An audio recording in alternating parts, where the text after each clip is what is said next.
Will I own the asset at the end of an Ijara leasing term? In the world of Islamic finance, a hot topic right now is the question of asset ownership at the end of an Ijara leasing term. Many individuals are curious about how this leasing contract works and what it means for them. If you are considering entering into an Ijara agreement, you are likely asking yourself, will I actually own the asset when the lease ends?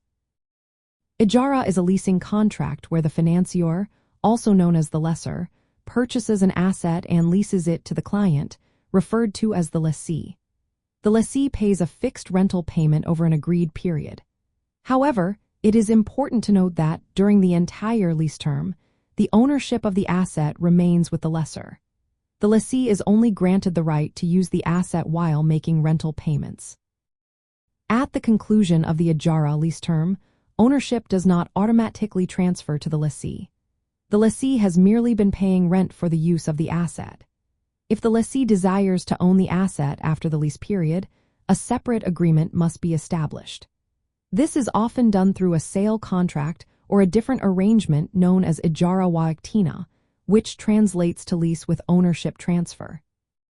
This specific arrangement allows the lessee to purchase the asset at the end of the lease term. However, it is essential to understand that this option is not included in a standard Ijara contract. Therefore, under a typical Ijara agreement, you will not own the asset at the end of the leasing term unless there is a clear agreement for ownership transfer. The lessor retains ownership throughout the lease, and the lessee's obligations are limited to making rental payments for the use of the asset. This principle aligns with Shariah rules that prohibit uncertainty and interest, ensuring that the lease is based on actual asset, use and rental payments, rather than interest-bearing loans or automatic ownership transfer without a clear contract. As you consider your options in Islamic finance, it is wise to understand the terms of your lease agreement fully. Knowing whether you will own the asset at the end of the Ijara leasing term can help you make informed financial decisions.